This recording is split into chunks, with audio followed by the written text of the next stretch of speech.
perbincangan. Mungkin zaman sekarang itu lebih mudah, masuk dalam handphone, masuk dalam iPad kita ataupun tablet kita, terus boleh mengajar dan juga boleh kita membaca. Tapi alhamdulillah handphone kita ni dan teknologi kita ni banyak membantu dan memudahkan kita, insya-Allah. Baik, kita pergi. Ada perkara yang saya akan berhenti dan syarahkan sedikit. Ada tempat yang saya akan baca saja.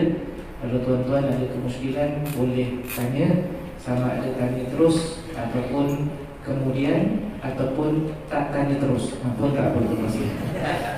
Kadang-kadang bila disimpan ni terus lupa dah. Baik, kita mulakan dulu. Bismillahirrahmanirrahim. Solat berjemaah. Hukum sembahyang berjemaah. Saya gunakan kadang-kadang kata solat dengan izin. Hukum sembahyang berjemaah selain daripada fardu Jumaat adalah fardu kifayah ke atas lelaki yang merdeka, bermukim, kemudian akil, kemudian baligh. Solat Jumaat adalah fardu ain. Solat berjemaah setiap waktu hukumnya adalah apa? Sekiranya tidak dilakukan satu-satu fardu kifayah, maka semua ahli qaryah akan berdosa. Aspek itu dia lebih berat dan lebih besar daripada fardu ain.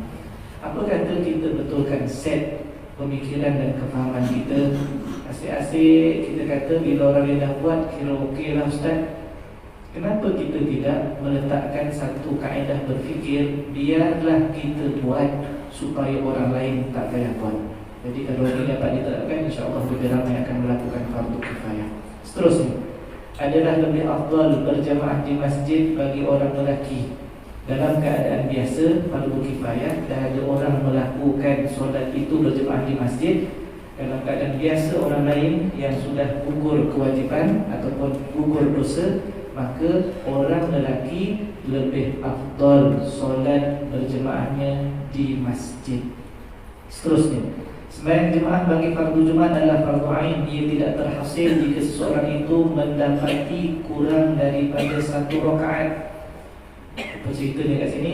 Syarat seseorang mendapat Jumaat adalah sekurang-kurangnya paling lambat dia datang adalah ketika rakaat yang kedua. Ketika rakaat kedua, selagi mana imam belum rukuk. Kalau imam rukuk, maknanya masih last chance ataupun last dia punya, kita kata peluang dia lah. Imam iktidal saja dia masih dapat berjemaah, tetapi yang perlu ditambah bukan satu rakaat, yang perlu ditambah adalah 4 rakaat kerana luput Jumaatnya, maka solatnya adalah solat zuhur. Tapi kalau sekiranya dia sempat, asalkan imam masih lagi rukuk rakaat yang kedua, berdasarkan hadis Nabi sallallahu alaihi wasallam, man adraka rukuk adraka raka'atan.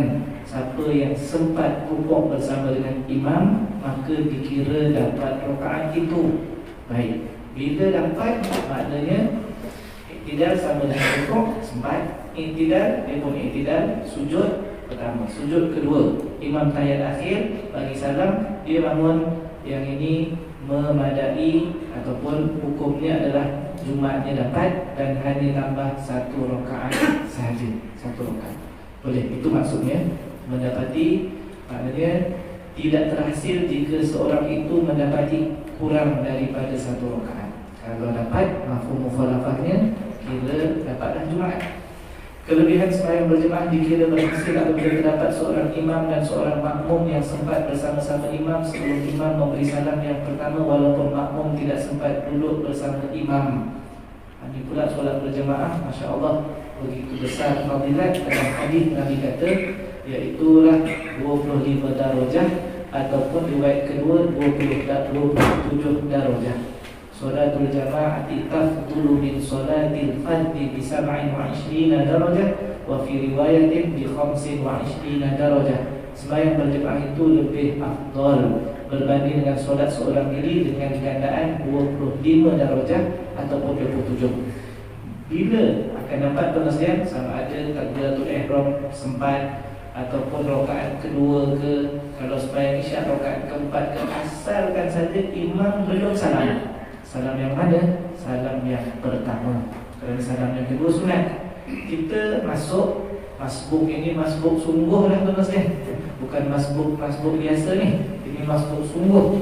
Imam dah tahiyat akhir, bukan setakat tahiyat akhir, dah nak baca fil alamin innaka hamidum majid, cuma belum salam. Dia pun sempat jadi makmum di belakang. Allahu Akbar, Allahu Akbar, masuk imam assalamualaikum warahmatullahi wabarakatuh. Ini yang dimasukkan tidak sempat duduk. Jadi dikira dapat jemaah. Itu kelebihan. Sebab itu kita kena beritahu kepada orang ramai, solatlah berjemaah, walaupun sekadar 1 saat bersama dengan imam, dapat fadilat 27 dan tidak dapat fadilat 25. Seterusnya keterangan Syekh Ar-Ramli dan Ibn Hajar. Ini kalau kita tengok dalam mazhab Syafi'i, tuan-tuan akan jumpa perbahasan ada 2 kali pengharmonian tangkih dalam mazhab Syafi'i. Katakan dia agak imam tengah nak pergi sana, perlu duduk ke dia pergi sana? Dah tak ada keperluan untuk duduk lah. Terus saja berdiri baca Fatihah. Cuma takbiratul ihram yang pertama tadi itu, ini kalau dalam keadaan berdiri takbiratul ihram boleh terus baca Fatihah lah. Tapi kalau sekiranya dia sempat duduk, imam baru mula tahiyat akhir, sebagai contoh kita masuk Allahu Akbar, pastikan bila kita nak duduk itu ada takbir intiqalat. Maknanya kena bezakan. Ada satu takbiratul ihram, satu lagi adalah takbir intiqalat. Tidak boleh menggunakan Allahu Akbar takbiratul ihram untuk duduk ke bawah. Maknanya mesti Allahu Akbar, sekali lagi Allahu Akbar, duduk. Ada juga yang kita jumpa dia sekali takbir je Allahu Akbar terus duduk. Jadi tidak boleh takbiratul ihram. Syaratnya adalah ketika masuk solat dalam keadaan berdiri. Seterusnya keterangan Syekh Ar-Ramli saya ingin sebut tadi, ada 2 kali pemurnian tangkih dalam sejarah mazhab Syafi'i. Gelombang yang pertama adalah pada kurun ke-7, iaitulah Imam Ar-Rawi, dan yang kedua adalah Imam An-Nawawi. 2 ini kalau dalam mazhab kita mazhab Syafi'i, mereka akan sebut asy-syaikhan, 2 orang syekh. Kalau dalam ilmu hadis, syaikhan adalah Bukhari dan juga Muslim.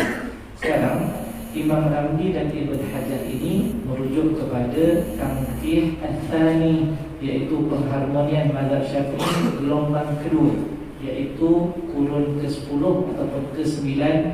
Imam Ibn Hajar yang dimaksudkan di sini Imam Ibn Hajar Al-Haytami, bukan Al-Asqalani. Imam Ibn Hajar Al-Haytami ditak, dan juga Imam Ramli. Ini sezaman, 2. Ada sedikit perbezaan, 2 tokoh ini sama juga ada sedikit perbezaan pandangan antara Imam An-Nawawi dan juga Imam Ar-Rafi'i. Baik, kita pergi. Syekh Ar-Ramli dan Ibn Hajar Al-Haytami bertentangan pendapat mengenai penyertaan takbir makmum dan salam imam. Apakah maksud penyertaan kat sini? Sekali, serentak. Maknanya imam Allahu Akbar, dia pun Allahu Akbar. Kemudian tajuk yang kedua adalah dibahaskan ketika salam imam. Imam bagi salam Assalamualaikum, serentak makmum pun Assalamualaikum.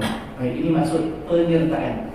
Kenapa dibahas? Kerana 2 ini paling penting untuk mengetahui seseorang itu dikira batal jemaah ataupun tidak batal.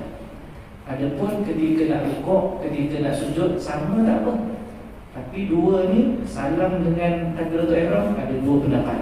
Sebab itu dia kata Imam Ar-Ramli dan Ibn Hajar bertentangan pendapat mengenai penyertaan takbir makmum dan salam imam.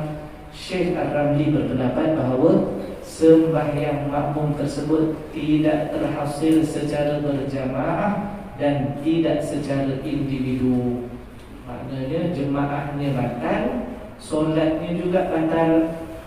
Kita kalau jemaah batal, solatnya sah, selamat lagi.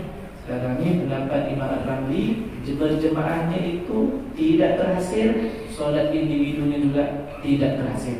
Sebab itu ketika takbiratul ihram jangan mendahului imam dan jangan sama dengan imam. Makmum menjaga begitu. Begitu juga dengan salam. Pendapat Syekh Ar-Ramli. Manakala Ibn Hajar berpendapat bahawa sembahyang makmum itu terhasil atau sah secara berjamaah. Ada beza pendapat. Satu kata okey, terhasil. Imam Ramli kata tidak terhasil. Jadi last kali kita ambil pendapat apa? Kita ambil yang terhasil lah Ustaz. Itu kita senang-senang ni lemasnya.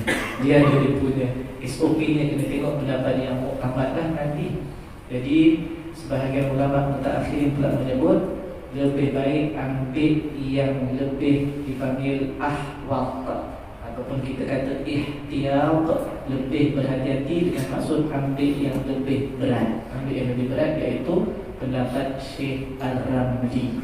Bila ada khilaf, maka ada kaedah tarjihnya. Salah satunya adalah ambil yang lebih berat apabila berkaitan dengan ibadah.